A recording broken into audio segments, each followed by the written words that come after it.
Okay, I got my list here. This list is a little bit daunting. I'm not going to lie. But I've went through and you can see I have a clipboard of all of our horses. Ta-da! Because this is how I have to keep track. Then on top of that, I make a little list of who's doing what. Like, are they here as a brood mare or were they a brood mare kind of thing? Who needs groundwork, who needs road, and who is here on comfort care, which is what I call the hospice type of thing, basically sanctuary horses. So I keep everybody in a category. I keep a list and then I keep everybody in a category, and that's how I keep track of it. I've been getting that question a lot, like how do you keep track of absolutely everything? And I don't always do well. I sometimes get really lost, but for the most part, I have to write everything down and then I can keep track of it. I have a lot of help from all the kids. My children are so active in our farm. They feed every day with us, morning and night. We do school through the middle of the day. Sometimes our schooling looks like horseback riding with a lot of different types of lessons in between. There's a lot of math involved. We use rocks and we use sticks and we do all kinds of cool stuff to teach and educate our children. Everything from science to math to, I'm not the best at history. I'm not gonna lie there. Todd's better at that. So he does a lot of the history lessons with the kids. To our biblical studies and writing and reading and things like that. So anyway, I got a little off subject. So those of you who don't know, we run our own business. We have a remodeling business. We have our farm business. We have a rescue, a non-for-profit rescue, which is the 8E Rescue Ranch. And then we also have, we homeschool our children, and we have 6 little ones, ages 8, 7, 6, and almost 6. He's 5, but he'll be 6 very soon. A 3-year-old and a 2-year-old. So anyway, back to the horses. Right now, the way it sits, I've got some goals for some folks and what we're doing. And I want to reiterate this because I get a little bit of kickback. We run and operate a non-for-profit organization. 8E Rescue Ranch is officially non-for-profit. So any donations, any monetary donations, any gift donations, anything like that are tax deductible. So I can get you any kind of receipt or you can keep track of that yourself. I believe you can have, I don't remember the dollar amount. Maybe it depends on your income level. I'm not really sure, but there's an X amount of charitable donations that you can make every year that you can write off on your taxes. That is, and you don't have to have receipts and all that for. But if there is anybody out there that would like one, you just let me know and I will get you what you need. So reach out to me via email. My email is posted in the description of every video. Okay, so back to business here. What I wanted to explain was that we have a family farm and we have our rescue ranch. Our family farm currently has cattle and horses in it. And then our rescue is primarily just horses. We did recently rescue a dog, but she's our pet, so we're not including that. You never know, we might turn into doing some dog rescue as well. That freaked Todd out when I mentioned that, so we'll give it a little more time. But she's amazing, by the way. She's adorable. She's getting tons of love. She is underfed. She is underweight. She was the runt. So she's had a little bit of medical problems, but we're working through those. And her name is Lila Jane Elrod. Anybody who needs to know that. Lila Jane Elrod. But anyway, she is doing better. That is what I wanted to explain to everyone. This channel is primarily and focused on our rescue efforts. However, there are times that it also involves maybe some horses that we have purchased out of pocket. We didn't even get monetized on our YouTube channel until May. I have to look back, guys. I can't remember. Somewhere there. And we have not had a huge substantial amount of donations. We don't have like a big bank account or anything like that for the rescue. So the horses are primarily purchased out of pocket by Todd and I. So over 70% of these horses have been purchased out of pocket. Now, maybe more than that. I didn't do the math, but I'm sitting here writing down all the names of the horses that you guys as followers have contributed to either buying them or their vet care or just their hoof care, whatever the monies went to. So one of those is Boaz, and he is looking amazing. He's not walking very well. He has not walked well since his last trimming. There was a lot of the hoof wall that was removed, and it made him very sore, and he is not walking as well as he was before. But I've also cut him back on bute. Again, I didn't want to give him too much anti-inflammatory for too long, causing him to have liver failure, basically, liver or kidney. So he's walking, he's eating, he's living comfort life, but he still gets out and gets frisky and plays around a little, but he is in a little bit of pain, and we're doing the best we can with that. We continue to treat his hooves, but it is just not healing all the way up. So we just keep it clean, we keep it treated, and we let him be a horse. I'll get a video out of Boaz really, really soon. Every time I go to do that, there's something else that comes up. The next horse that we haven't really talked a lot about recently is Rudy. Rudy is a big quarter horse type. I think she's appendix bred mare that came to us through Freedom Valley. Freedom Valley and we work closely together, and we decided here at 8E Ranch, Rescue Ranch, that we were going to adopt Rudy from Freedom Valley. And the reason being is because, one, we got her right after she came out of Texas. We've had her ever since. She's comfortable here, she's settled here, and we found out she's pregnant. And so I know a lot of you know this, but maybe some of you don't. Moving pregnant mares in their first trimester into second is it's pretty risky, and it causes a lot of stress, and it can it can harm the foal, it can harm the mare. It happens all the time. People do it all the time. Don't get me wrong. And there are circumstances that you just don't even know. And that's okay. But we knew in this circumstance. And so we decided that we were going to adopt her. Since we had already been doing her care here, we know what her needs are. We really like her. She's just as sweet as can be. We decided to adopt her here and keep her here until she foals.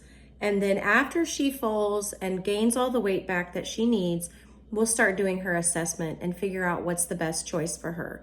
She does have some old injuries. We're not sure if she's going to ever be a riding horse. I don't know yet. Right now, she's just on cruise control. She's gaining weight, looking amazing.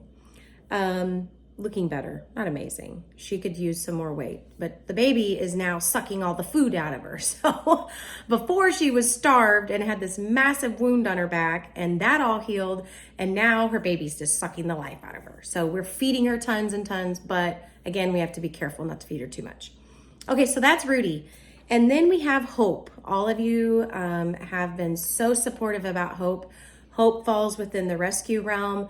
We were able to secure enough funds to cover her purchase price, to cover her first vet bill, her second vet bill, and I have a third one coming up. So I do need funds for that, and we'll get into that another time. But if you feel like you're able and willing to donate towards that, you can send it through PayPal or Venmo, and you could just put Hope on there. And I will make sure that those funds go towards Hope. She is doing pretty darn good. The plug, I think, is still in place. She's eating well. She still sounds a little bit nasal, but the palate that was hanging out is starting to go back in. And we haven't done anything to the actual palate. I haven't put any any medicine on it whatsoever. I've had a lot of really great suggestions, but again, I'm just kind of letting her be a horse for a minute.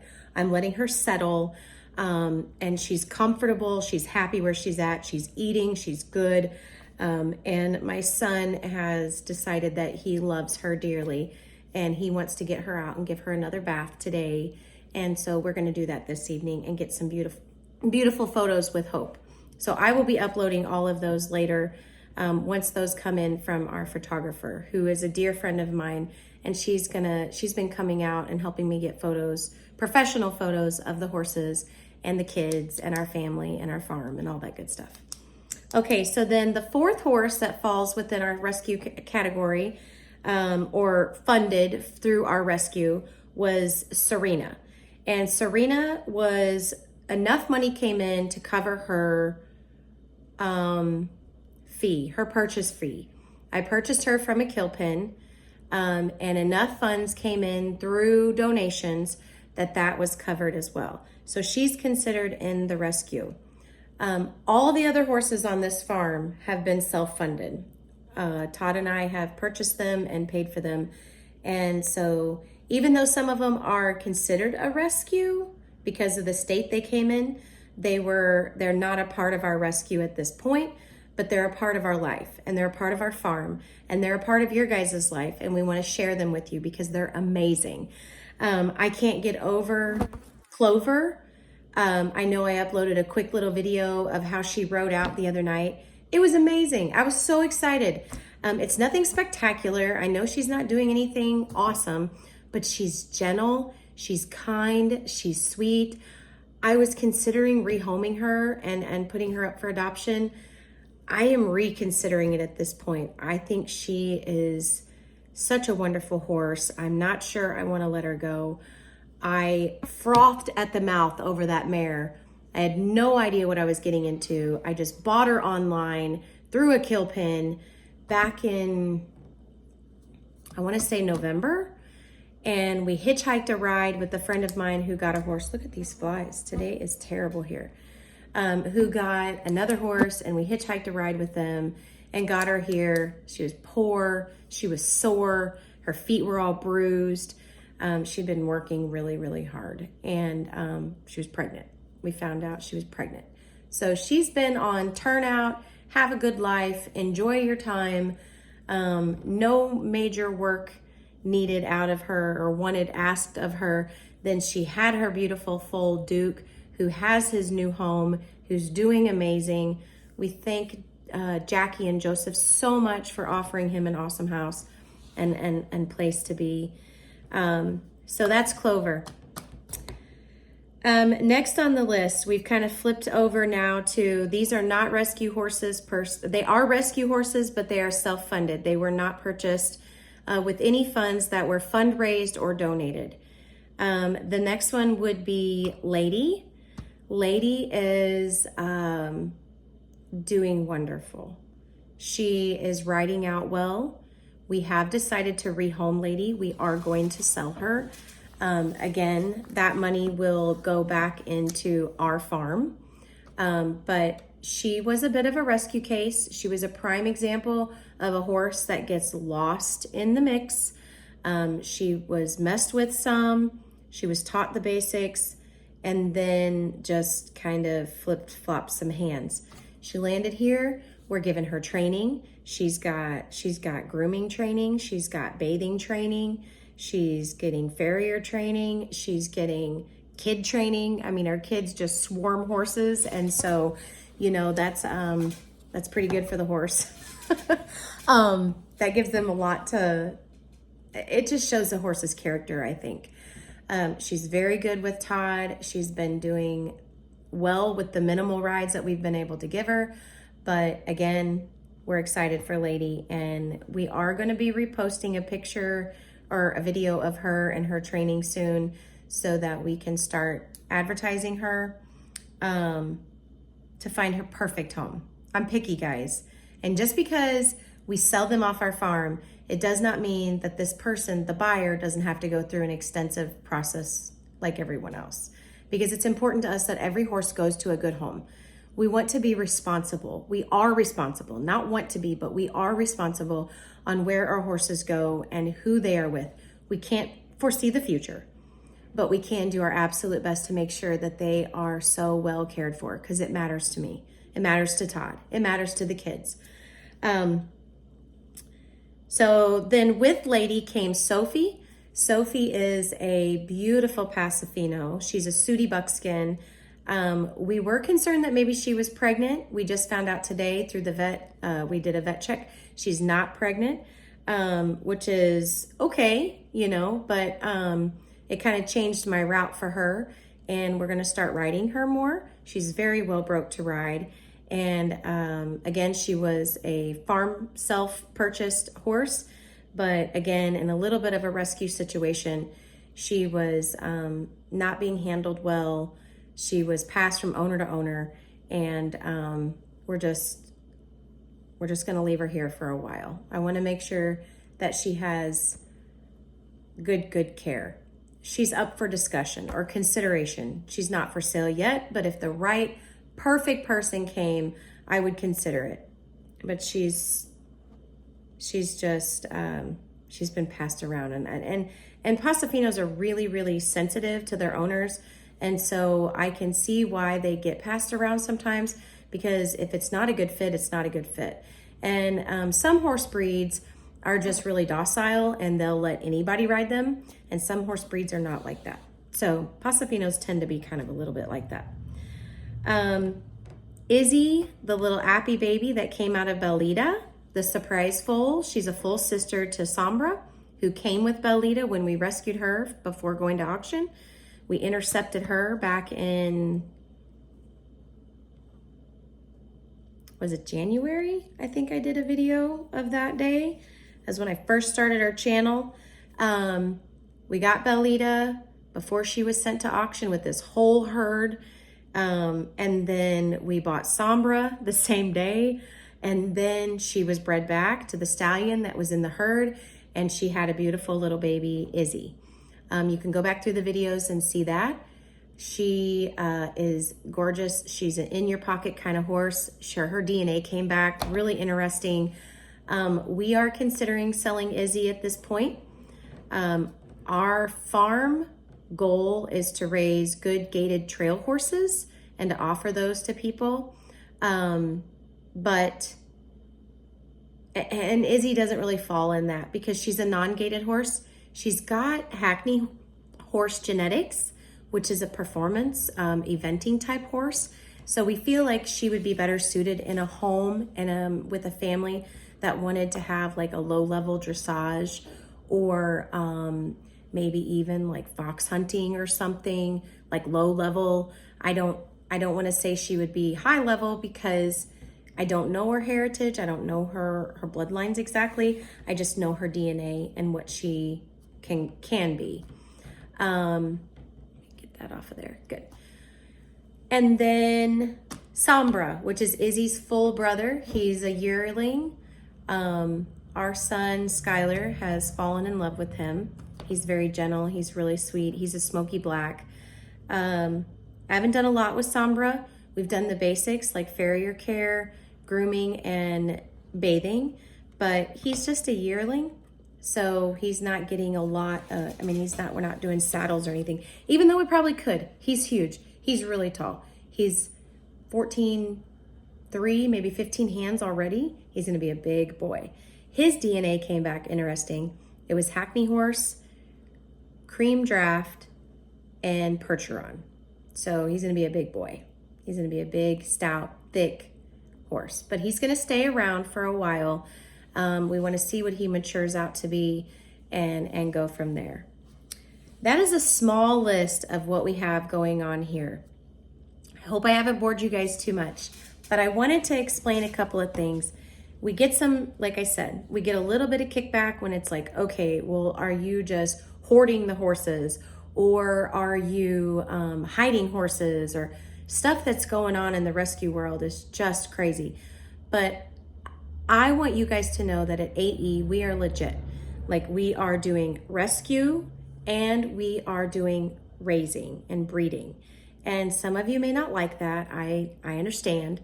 There are a lot of horses in need in the world, and we are trying to do our part in that. But we also want to raise and have and offer good quality horses to our kids. Our kids are going to grow up and they're going to need them. We have a lot of super seniors right now, and they're going to pass away. And then we need to have horses for our children to ride as they become teenagers. So that's a big goal for us. We're in it for the long haul, and we want to have horses ready for them whenever that time comes. And so that's why some breeding is taking place here. That way we can continue our legacy with our children and what we love to do. Now that kind of is a good segue into what happened this weekend. I was not feeling well on Saturday. I don't know if I got a little stomach bug or something, but we were stuck in the house, which is totally dangerous for me. I got on an online auction, and it was a gated trail horse auction. It was in Ava, Missouri, where the Missouri Foxtrotter World Celebration was. And I decided to watch this auction. Well, meanwhile, Todd and I have been looking for Enoch, our oldest son, a buckskin. And there was a beautiful buckskin mare for sale. She's older. We weren't really planning to do this, but I find out that that's what happens with horses. Like, they get you when you're not looking. And that's what happened. So we were able to purchase a beautiful horse for our son. Her name is Showgirl, and we're really excited about their bond already. He has had her out working with her countless hours. She is gentle, she is kind. She's been a broodmare all of her life, but she has some training, and we're just kind of starting from the beginning. We're allowing them plenty of time to bond, and then eventually he'll start riding her, hopefully, and things will go smooth and easy and awesome. She's beautiful. Well, of course, we had to buy one more because that's just the way it is, and we bought a beautiful Sooty buckskin little mare that is due to foal next March of 2025. I did take her in. She came with a confirmed pregnancy, but with the transition and it being a few months ago, I wanted to make sure she was still pregnant. So I took her into our vet, Dr. Berger, who is amazing, and he vet checked her for us, and she is confirmed in foal. So we're super excited about that, and getting to raise a baby out of her and train that baby up. I love her color. I hope whatever comes out is like Todd's dream horse, because he wants to ride a beautiful gated blue roan or gray horse. He doesn't ask for much, guys. He really doesn't. That man works all the time, and he deserves to have like a special horse. And I think that's gonna be his special horse. I have a good feeling in my heart. So what I'm saying is we added 2 to our herd, hopefully 3 this past weekend. We drove to Ava to get the horses when we were done, and then decided that we were gonna go to the Missouri Foxtrotter World Celebration, and we had a blast. I had never been. I've been to a lot of shows, but I had never been to that particular show. Todd had never been to any show, and my kids had never seen any of it. So we had a really good time. We ended up running into the Rolla family, which was a lot of fun too. Of course, we got to sit and visit and watch the beautiful horses all evening and just have a good time, relaxing and fellowship and experiencing something awesome with our family and friends. So this is getting a little long. I hope I haven't bored you guys to death, but that's what's going on around here. I will get some videos out of the actual horses, which makes it a little bit more fun. I know I'm not that fun to look at, but I'll include a couple photos at the end of this video so you guys can see what we're working with and how we're trying to get really beautiful photos of the horses. I don't have an awesome camera. I just have my cell phone camera, which is good, but not great. But my friend is coming out with her really nice professional camera and doing these photos. So Boaz is doing as good as can be. Rudy is growing a big, beautiful, healthy baby. Hope is improving. She sounds better. I do take her back September 30th for a follow-up to make sure everything is still in place and to see if there is something we can do about the polyps. And Serena, I forgot about Serena to give you detail on her. She's doing well. I have been working with her a little bit. It's mostly a little bit more of like liberty training, just seeing if she'll come up to me in the field. And there are days that she is not in the mood. And so I just kind of approach her, but I don't push it. She is letting us don and doff a halter easily. Her leading is okay, but she's on the groundwork list. We're gonna start doing some groundwork and some trailer loading. We gotta get all of the young horses trailer loading well, which includes Serena, Izzy, Molly, and Sombra. Dandy is a 2-year-old and she loads great. So right now we are sitting at 26 horses. One of those horses is owned by Freedom Valley Rescue. They have Sage, who is available for adoption. So if anybody is interested in Sage, she's still available. And I can get you the details so you can email me or send me a message on Facebook. But right now we have 26 horses. So we are working our butts off. And we have a catastrophe. So I'll be back.